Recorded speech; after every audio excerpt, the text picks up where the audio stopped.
You are listening to the Atheist Antidote Show.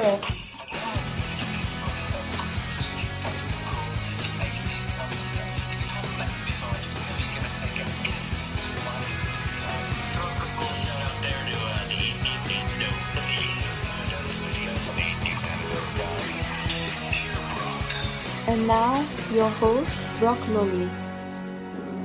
Hello, ladies and gentlemen. My name is Brock Lolly. I'm the Atheist Antidote on YouTube and other such social media venues. Feel free to plumb the depths of those interesting online environments where you are sure to find the seeds of common sense with a whole bunch of topics. And if you just water those and give them sunlight, they are sure to grow into a lush landscape of wisdom and truth in your own life. All right. Done patting myself on the back. As many of you know, I like to do these man-woman podcasts from time to time because, let's just be honest, you know, progressives and the professor that didn't shave her armpits in college, they've done a number two in your mind in regards to men and women. And I'm just, you know what I'm doing? I'm just taking the Clorox breach. I'm getting down on my hands and knees, and I'm just scrubbing all that away with some elbow grease. And after this is done, you know, it's going to be squeaky clean, brand new.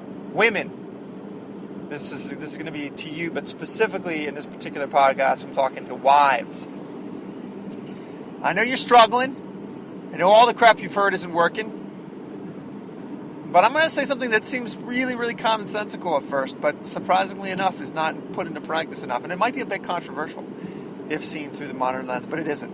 It wasn't to many generations, to your grandmother's generation, to generations far beyond hers. This was a simple truth known.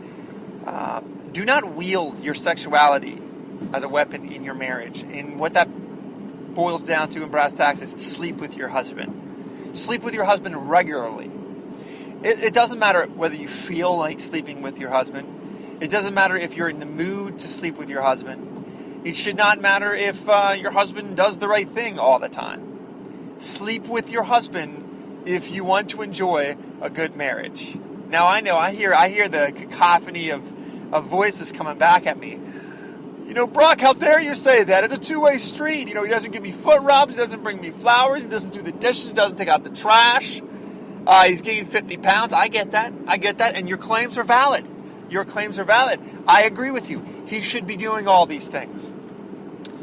But does not nullify what I've just said. It is just as true with or without your gripes. Because men are very different than women. Our sexual appetite is ferocious. Not to say that you can't find your occasional nymphomaniac with estrogen. That's not what I'm saying. I'm sure they exist. Probably something wrong in that regard, but nonetheless, if you take the genders and you put them side by side, the men and the, Jabba the Hutt-like sexual appetite dwarfs, eclipses the female trickle in this regard.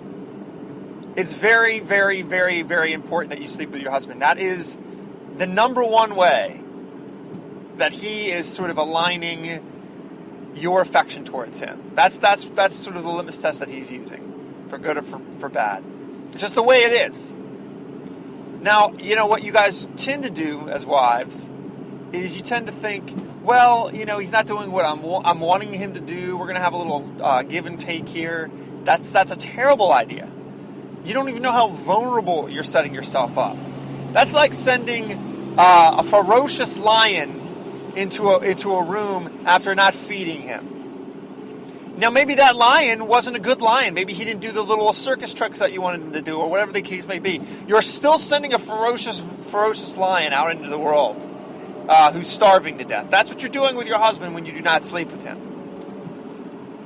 Do not wield that as a weapon. That's destructive to your marriage, and in the end, only you will lose. And the irony, of course, being that if you do sleep with him, regardless of your fickle emotions and regardless of your laundry list of valid reasons, you'll be surprised at how much you'll move the needle by way of getting your husband to be more like the man that you want him to be. Now, you can either hear the truth in that and put that into practice and see the fruits, or You can stand on your pride and you'll go down on the ship of that pride, and your marriage will too. Because the one thing I can promise you, this: if you are not sleeping with your husband, your marriage is going to greatly, greatly suffer, if not inevitably dissolve. Thank you for listening. You are listening to The Atheist Antidote. Вы слушаете шоу «Противоядие атеист». 您正在收听的是无神论者解药秀。You are listening to The Atheist Antidote Show.